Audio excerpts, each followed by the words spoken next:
Assalamualaikum warahmatullahi wabarakatuh. Alhamdulillahirabbil alamin. Wassalatu wassalamu ala asyrofil anbiya'i wal mursalin wa ala alihi wa sahbihi ajma'in. Puji syukur kepada Allah Subhanahu wa taala yang telah memberikan kita salawat dan salam untuk Allah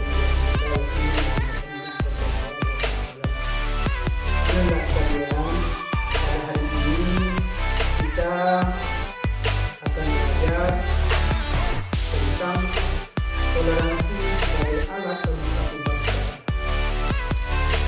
Anak-anak sekalian, toleransi artinya kita menghargai perbedaan yang terjadi di masyarakat, baik itu berbeda dalam hal suku, bangsa, dan juga lebih-lebih berbeda dalam agama.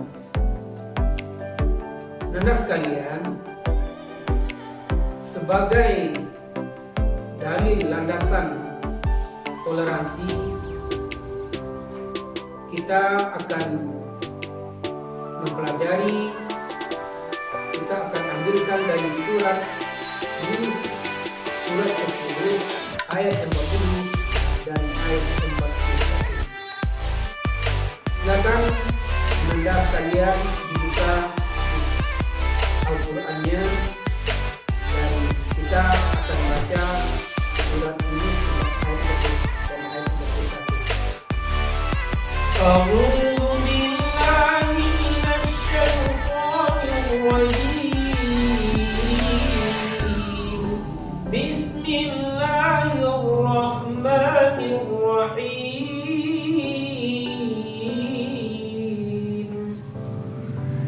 وَمِنْهُمْ مَنْ يُؤْمِنُ بِهِ وَمِنْهُمْ مَنْ لَا يُؤْمِنُ بِهِ وَهُوَ رَبُّكَ أَعْلَمُ بِالْمُفْسِدِينَ وَإِنْ كَذَّبُوكَ فَقُلْ هِيَ عَمَلِي وَلَكُمْ عَمَلُكُمْ بريئون مما أعمل وأنا بريء مما تعملون. Nanda sekalian, berikut penjelasan tajwid dari ayat ini.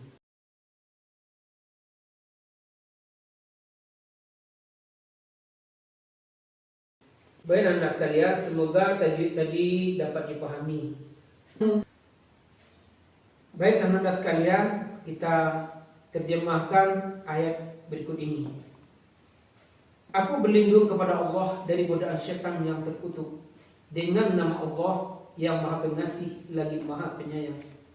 Wa minhum may yu'minu bihi wa minhum man la yu'minu bihi. Dan di antara mereka ada orang yang beriman dengannya Al-Quran, dan di antara mereka ada orang yang tidak beriman dengannya Al-Quran. Wa rabbuka a'lamu bil mufsidin, dan Tuhanmu lebih mengetahui tentang orang yang berbuat kerusakan. Wa in kadzabuka faqul li amali, dan jika mereka mendustakan engkau wahai Muhammad, faqul li amali, maka katakanlah bagiku amalku, walakum amalukum, dan bagimu amalanmu. Ayat berikutnya, antum bari'una mimma a'mal, kamu tidak akan bertanggung jawab terhadap apa yang aku katakan. Wa ana bari'un mimma ta'malun, dan kamu dan aku tidak akan bertanggung jawab terhadap apa yang kamu kerjakan. Baiklah Anda sekalian, ayat ini menjelaskan kepada kita bahwasanya ada dua golongan. Yang pertama, orang yang beriman dengannya Al-Quran, dan golongan yang kedua, orang yang tidak beriman dengannya Al-Quran. Artinya, di dalam ayat ini Allah menjelaskan ada dua golongan. Yang pertama beriman dengan Al-Quran, yang kedua tidak beriman dengan Al-Quran. Artinya di sini pilihan antara beriman dengan tidak beriman. Jadi akidah itu, keimanan itu tidak bisa dipaksakan. Mau beriman silakan, tidak beriman silakan. Ini juga sesuai dengan ayat Al-Quran yang terdapat di dalam surat Al-Kahfi ayat 29. Faman syaa'a falyu'min, maka siapa yang hendak beriman maka berimanlah dia. Wa man syaa'a falyakfur, siapa yang ingin kafir biarlah dia kafir. Jadi tidak bisa dipaksakan masalah akidah, masalah keimanan tidak bisa dipaksakan. Disinilah agama memberikan toleransi. Mau beriman silakan, tidak beriman silakan. Tapi berikutnya ayat menjelaskan wa rabbuka a'lamu bil mufsidin, dan Tuhanmu lebih mengetahui tentang orang yang berbuat kerusakan. Artinya apa? Orang yang beriman berarti orang yang mengikuti Al-Quran, orang yang mengikuti aturan-aturan Allah. Dan orang yang tidak beriman berarti orang yang tidak mengikuti aturan-aturan Allah. Artinya orang yang beriman tidak akan pernah berbuat kerusakan. Dan orang yang tidak beriman, inilah orang yang berbuat kerusakan. Karena tidak mengikuti apa yang diturunkan oleh Allah, artinya Al-Quran. Pada ayat berikutnya Allah menjelaskan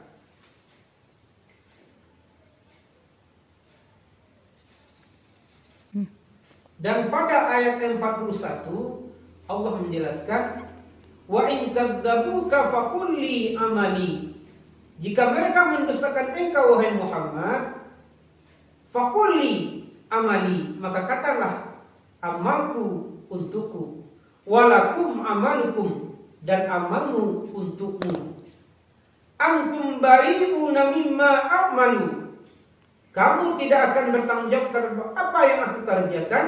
Wa ana bari'um mimma ta'malu, dan aku juga tidak akan bertanggung jawab terhadap apa yang kamu kerjakan. Artinya orang yang beriman, orang yang mengikuti Al-Quran, maka Nabi bertanggung jawab terhadap apa yang dia kerjakan. Artinya Nabi akan memberikan syafaat untuknya nanti di akhirat. Tetapi bagi orang yang tidak beriman, jika dia mendustakan Nabi Muhammad, artinya dia tidak beriman, maka Nabi tidak bertanggung jawab terhadap apa yang dia kerjakan, dan dia juga tidak akan bertanggung jawab terhadap apa yang aku kerjakan. Dan ini sesuai dengan surat Al-Kafirun pada ayat terakhir dikatakan lakum dinukum waliyadin, bagi kamu agamamu, bagiku agamaku. Baiklah anda sekalian, berdasarkan ayat ini bisa kita simpulkan, yang pertama, dalam masalah akidah, dalam masalah agama tidak ada paksaan. Silakan saja pilih mau beriman atau tidak beriman. La ikraha fiddin, tidak ada paksaan di dalam beragama. Tetapi konsekuensinya terhadap pilihan itu Allah mengatakan wa rabbuka a'lamu bil mufsidin, bertanggung jawab terhadap konsekuensi yang kita pilih. Artinya siap menanggung risiko terhadap pilihan. Kalau tidak beriman, maka tidak ada tanggung jawabnya. Nabi Muhammad akan memberikan syafaat kepada orang yang memilih jika dia tidak beriman. Yang kedua, orang yang beriman berarti adalah pengikut Nabi Muhammad SAW.